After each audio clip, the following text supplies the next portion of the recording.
Check out carmarshal.com. The link is in the description. They help support us.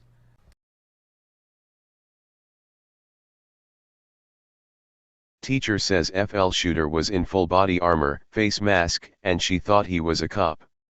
A teacher who witnessed the Florida school shooting said she saw the shooter firing a barrage of bullets down the hall and she immediately thought he was a police officer because he was wearing full body armor. By Rachel Blevins, February 26, 2018. Parkland, Florida. A teacher at Marjorie Stoneman Douglas High School said she encountered the man who reportedly shot and killed 17 people, and she initially believed he was a police officer, based on the body armor he was wearing and the unidentifiable firearm he was shooting in her direction. Stacy Lipple, a creative writing teacher at the school, told Good Morning America that the Valentine's Day rampage began with a fire drill, which forced all of her students out of the classroom and into the hall. Within seconds, gunshots rang out, and as students began panicking and screaming, she said she ushered them back into her classroom. I don't know how many kids were in there, but I was pulling them and getting them in, and shouting at them to get in the room, and then I suddenly saw the shooter about 20 feet from me, standing at the end of the hallway actively shooting down the hallway, Lipple said. Just a barrage of bullets and I'm staring at him thinking, why are the police here? This is strange, because he's in full metal garb, helmet, face mask, bulletproof armor, shooting this rifle that I've never seen before. Other reports have claimed that suspected gunman Nicholas Cruz was wearing body armor at the time of the shooting. CNN reported that Cruz was a member of a group chat on Instagram where, in addition to sharing details about the firearms he owned, making racist comments and sharing his desire to commit mass murder, he also said he purchased body armor. In one message, Cruz wrote, "Guys, I got paid $330. I am buying body armor." He then posted receipts that documented his purchase and asked the group if it was legal to wear body armor in school. When a member asked why he wanted to know, Cruz replied, "School shooters." This was far from the first time Cruz warned that he planned to commit mass murder or to carry out a school shooting. He spelled it out clearly on YouTube, leaving comments that said, "I'm going to be a professional school shooter," that he was going to kill law enforcement one day. Yet despite multiple credible reports to the FBI and at least 20 calls to local police that warned of death threats from Cruz, law enforcement did nothing to attempt to prevent the shooting. On the day that Stoneman Douglas was attacked, Stacy Lipple told GMA that she saw the shooter and then quickly closed her classroom door, while urging her fellow teacher, Scott Beigel, to close his door as well. "He couldn't see the shooter, but I had a good visual of him, which is why I told him to shut his door now," Lipple said. "I heard him shoot a barrage of bullets into Mr. Beigel's room. And then he came to my room and shot 4 or 5 shots into my room, breaking the glass of my door." Scott Beigel was one of the 17 people killed in the attack. Even though the shooter was only near her classroom for moments before he continued his rampage down the hall, Lipple said that she and her students stayed huddled in the room. "I never really knew when he left because we all thought he was still here," she said. Lipple said that it took nearly an hour for police to finally enter the hallway and to begin assessing the wounded students and teachers. She also noted that because the shooter was wearing an outfit that made him look like a member of the SWAT team, she was hesitant to let the officers into her classroom. "It was so quiet, and then all of a sudden I hear helicopters outside far, far in the distance. Police officers far, far in the distance. Kids were screaming in the hallway for help," Lipple said. "We're trained not to let anybody in the room, and I would say a good 45 minutes went by, maybe an hour, and then we heard the SWAT team come on the floor, but I still didn't trust that it was them, because they were banging on the doors, 'Police! Let us in,' and no one got up." The latest details describing the shooter raise significant questions about the timeline of the shooting.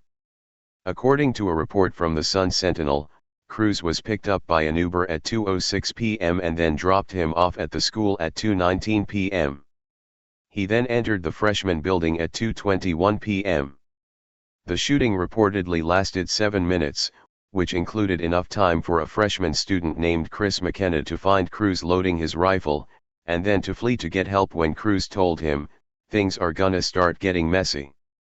The school confirmed that Cruz exited the building at 2:28 p.m. and blended in with other students who were fleeing campus. Given that he may have set off more warning signs if he had been fully clothed in body armor when he was riding in an Uber or entering the school, the timeline gives him just 7 minutes to load his rifle, put on his body armor, shoot 31 people, discard the gun and the body armor and then exit the building.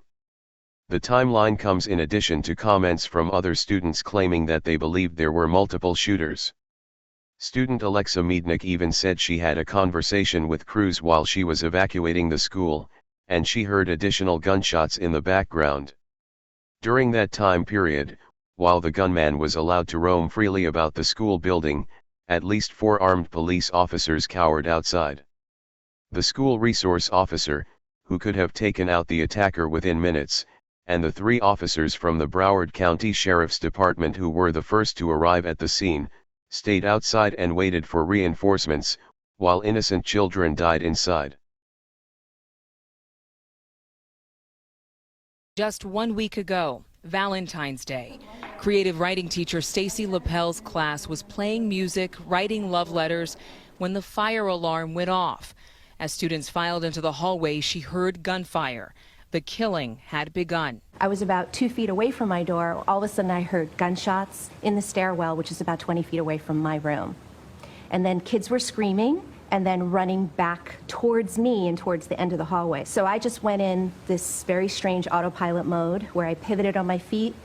I unlocked my door, and then kids just started pouring in my room. I don't know how many kids were in there, but I was pulling them and getting them in and shouting at them to get in the room.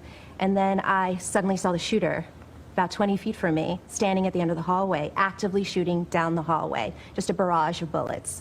And I'm staring at him thinking, why is the police here? This is strange, because he's in full metal garb, helmet, face mask, bulletproof armor, shooting this rifle that I've never seen before. I don't know when I decided it was the right time to close the door. I grabbed the handle with both hands, and that's when I got nicked, or grazed, or whatever you call it. So a bullet hit your arm? Yes. As I'm closing my door, I'm shouting at my next door neighbor, Mr. Scott Beagle, to close his door. And he's the kind of man that would just keep that door open a little longer. You know, he's all about the kids, you know, but he couldn't see the shooter. I had a good visual of him, which is why I yelled at him to shut his door now. 35-year-old teacher Scott Beagle among the 17 murdered on Marjorie Stoneman Douglas's campus. I heard him shoot a barrage of bullets into Mr. Beagle's room.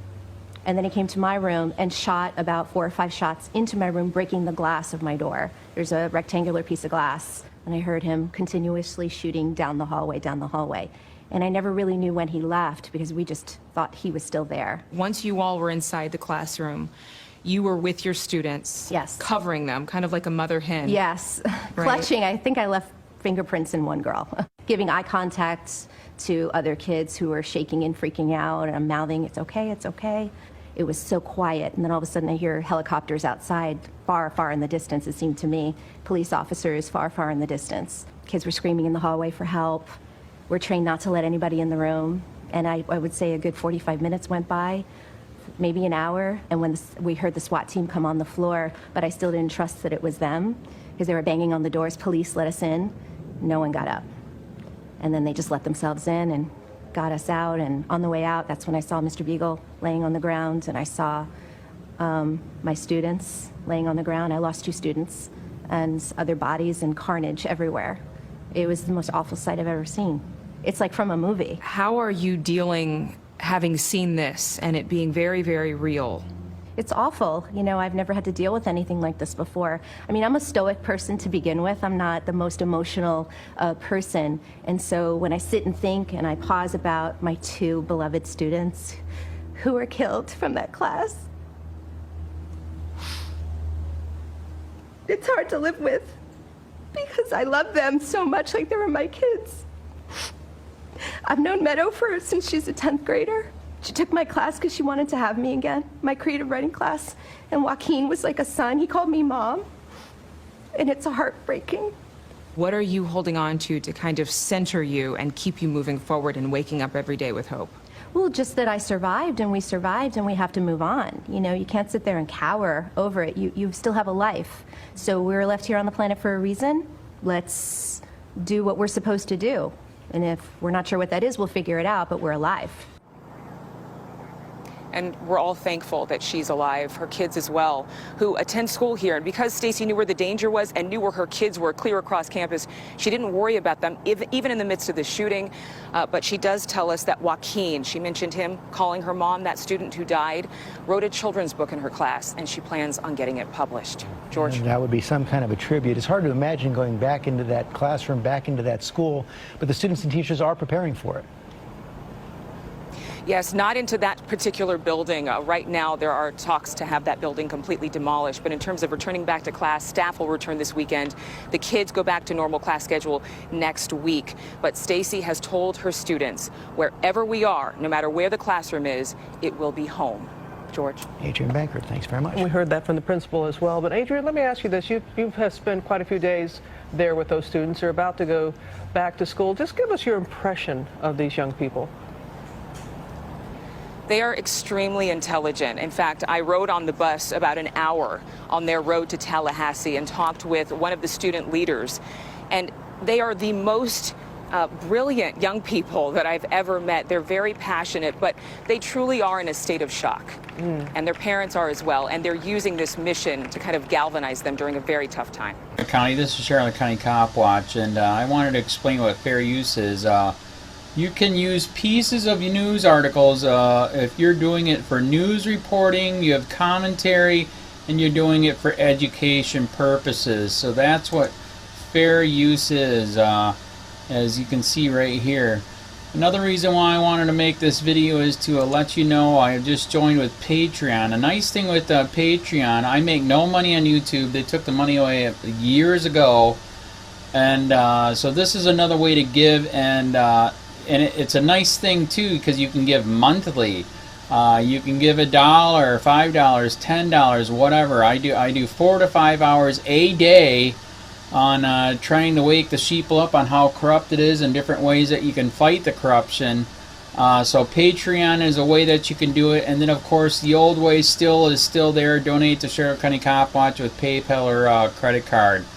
So keep that in mind. 4 to 5 hours a day. I make no money, but the corruption happened to me and I'm sick of it, so I'm trying to wake people up. But my wife would love it if if we could get some help out there. There's 47,000 subscribers. Just think if each one of you subscribers just gave a, let's say, actually, yes, $1 a month. 47,000 subscribers gave $1 a month.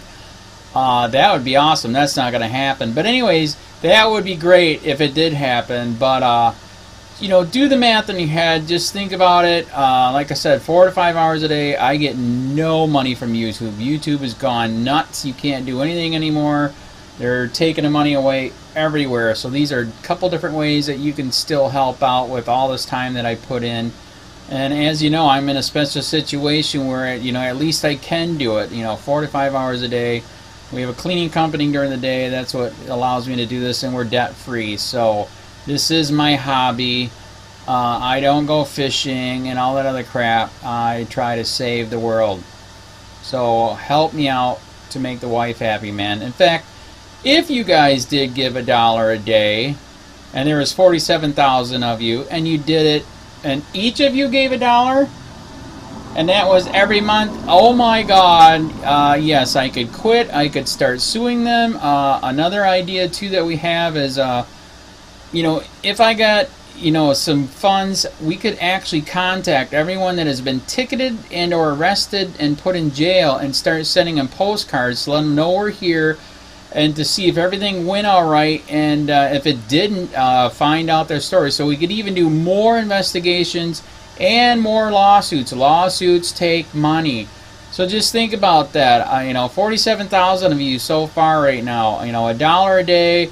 $1 a month on Patreon, or $5 a month Patreon, 10, 20, whatever. Just do the math in your head. Help out. This is a lot of work every single day. Thanks.